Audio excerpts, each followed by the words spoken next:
அஸ்ஸலாமு அலைக்கும். எல்லாரும் எப்படி இருக்கீங்க? Welcome to Yakshan ideas. அல்ஹம்துலில்லாஹ் நாங்க எல்லாருமே நல்லா இருக்கோம்.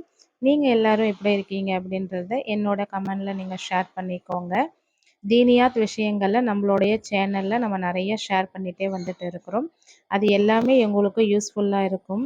அதே மாதிரி கேட்கும்போது உங்களுக்கு சில விஷயங்கள்ல மாற்றி நம்மளுடைய தீனியாத்தில் இந்த மாதிரி நடக்கும்போது நம்மளுடைய வீட்டுகள்லையும் செல்வம் பெருகும், நம்மளுடைய வாழ்க்கைகளையும் இன்பம் தொடங்கட்டும். ஆமீன்.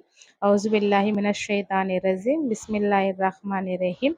அல்லாஹும்ம சல்லி அலா சையதினா முஹம்மதின் வ அலா ஆலி சையதினா முஹம்மதின் வபாரிக் வசல்லிம் அலேஹி என்று சொல்லி என்னுடைய உரையை நான் ஆரம்பிக்கிறேன். நம்மளுடைய வீடுகளில் செல்வம் அதிகரிக்க நம்ம என்ன செய்ய வேண்டும்? இந்த சூறாக்களை ஓதும்போது நம்மளுக்கு உடைய பலன் அதிகமாக இருக்கும். அந்த சூறாவை ஓதுனா நம்மளுடைய வீட்டில் பர்க்கத் வரும். இந்த மாதிரி திக்ரு செய்யும் போது நம்மளுடைய வீட்டில் செல்வம் அதிகரிக்கும். இந்த மாதிரியான சில நன்மைகளை செய்யும் போது நம்மளுடைய கஷ்டம் நஷ்டம் எல்லாம் நம்மளை விட்டு போகும் அப்படின்னு சொல்லி நிறைய நம்ம தீனியாத் விஷயங்கள் சம்மந்தப்பட்டான பயான்கள் இல்லை கேள்வி பதில்கள் இந்த மாதிரி நிறைய இது பண்ணுவோம். ஒரே ஒரு சிம்பிளான விஷயம் என்னன்னு சொல்லிட்டு பார்த்தீங்கன்னா, நம்மளுடைய வீட்டில் நிம்மதி, அமைதி, சந்தோஷம் நிலைக்கிறதுக்கு எல்லாருமே எந்த விதத்தில் அது வரும் அப்படின்றத ஒவ்வொருத்தங்களும் அதுக்குண்டான நோக்கி பயணம் செய்வோம். ஒன்றுமே இல்லை, அல்லாஹ் சொன்ன விஷயத்தை மட்டும் நம்ம ஃபாலோ பண்ணால் போதும்.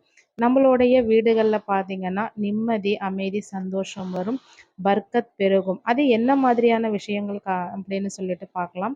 ஃபஸ்ட்டு 5 வேள தொழுகை. அல்லாஹோ நம்மளுக்கு கடமையா வச்சிருக்கிற 5 வேள தொழுகையை இக்லாஸோட இந்த துனியாவோட எந்த விதமான ஞாபகங்களும் இல்லாம அல்லாஹ் ஒருவன் நம்மளுடைய கண்முன்னே நிற்கிறான் அப்படின்னு நம்ம பயந்து அவனுக்காக சஸ்தா செஞ்சு 5 நேரம் தொழுகிறோம்ல, அந்த 5 வேளை தொழுகையை நம்ம விடாம கடைபிடிக்கணும்.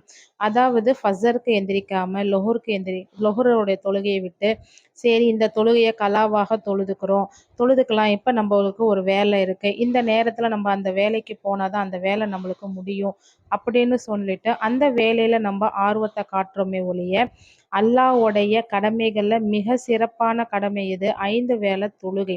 அந்த கடமையை நம்ம முழுமையாக இக்லாஸோட அந்த ஒருமைப்பாடோட அந்த தொழுகையும் ஒவ்வொரு நாளும் நம்ம ராத்திரி தூங்கும்போது 5 வேளை தொழுகையை நம்ம கடைத்தா தொழுதுருக்கோமா, ஒரு வகத்துல கூட நம்ம அல்லாஹுக்கு குறைபாடோட வைத்து தொழுதுருக்கோமா அப்படின்றத நம்ம பார்த்து அந்த தொழுகையை சரி செய்யணும். ஃபர்ஸ்ட் ஃபஜர் தொழுகையை எந்திரிச்சு ஒசு செஞ்சு அதுக்குண்டான நேரத்தை அறிஞ்சு அந்த தொழுகையை தொழுகணும். அதே மாதிரி தான் லொஹருக்கு பாங் சொல்லி கொஞ்ச நேரத்துல அந்த தொழுகை, அதாவது வகத் அறிந்து தொழுகிறது. நம்மளுடைய வகத் அறிந்து தொழுகும் போது அல்லாஹு அந்த தொழுகையில் உண்டான பலனை உடனே நம்மளுக்கு கொடுத்துட்றான். நம்மளுடைய பலன் கிடைக்காததுக்கு காரணம் நம்ம செய்யற தவறு தானே ஒழிய, அல்லாஹோ என்னைக்கும் நான் உங்களுக்கு கொடுக்க மாட்டேன், நான் உங்களுக்கு எதுவும் செய்ய மாட்டேன் அப்படின்னு ஒரு நாளும் அல்லாஹு தாலா நம்மளுக்கு சொன்னதில்லை. என்கிட்ட கேளுங்க, பிறரிடம் கேட்பதை தவிர்த்து என்னிடம் நீங்க கேளுங்க, நான் தரேன் அப்படின்னு தான் அல்லாஹ் சொல்லியிருக்கிறான். நீங்க முழுமையான இக்லாஸோட ஒருமைப்பாடோட அந்த தொழுகையை நம்ம மேற்கொள்கிறோமா அப்படின்றத நம்ம கண் கொண்டு பார்த்தோம் அப்படின்னா நம்மளுடைய பர்க்கத் எதுல குறையுது அப்படின்றத நம்ம கண்டுபிடிச்சிடலாம். இன்ஷா அல்லாஹ் நம்மளுடைய தொழுகையாகப்பட்டது 5 நேர தொழுகையாகப்பட்டது வகத் அறிஞ்சே அல்லாஹுக்காக தொழுகிறேன், அல்லாஹுக்காக பயபக்தியோட தொழுகிறேன் அப்படின்னு சொல்லிட்டு அந்த 5 வேளை தொழுகையை கரெக்டாக நம்ம தொழுகும் போது நம்மளுடைய வாழ்க்கையில நிறைய மாற்றத்தை அல்லாஹு தாலா கொடுக்கிறான்.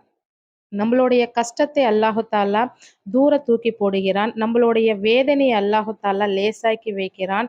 நம்மளுடைய குடும்பத்தோட உறவுகளை பந்தங்களை வலுப்படுத்துகிறான். இதை எல்லாமே அந்த தொழுகையின் மூலமாக மட்டுமே நிறைவேறும்.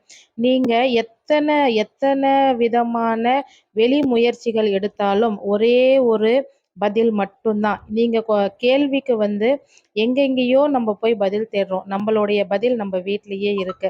5 வேற தொழுகையை நம்ம விடாம கடைபிடித்து இக்லாஸோட தொழுகும் போது அந்த தொழுகையினுடைய பலனை அல்லாஹு அடுத்த நொடியே தந்து விடுகிறான்.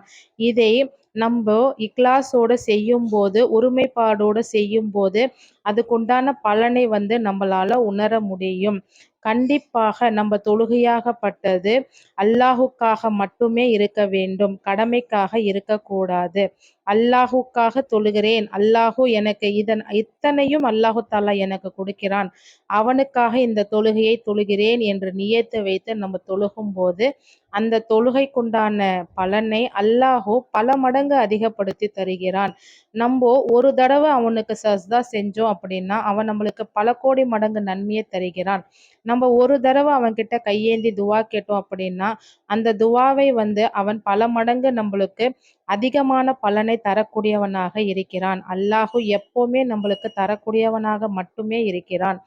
இல்லை என்று சொல்லும் மனம் அல்லாஹ்விடம் ஒருபோதும் இருந்ததில்லை. நம்போ கேட்கறது கம்மி. ஆனா அல்லாஹு நம்மளுக்கு கொடுக்கிறது அதிகமாக வாரி வாரி வழங்கி கொண்டே இருக்கிறான். நம்போ முழுமையான மனதோடு நம்ம கேட்கும்போது நம்மளுடைய துவாவாகப்பட்டது உடனே கபூல் செய்யப்படுகிறது.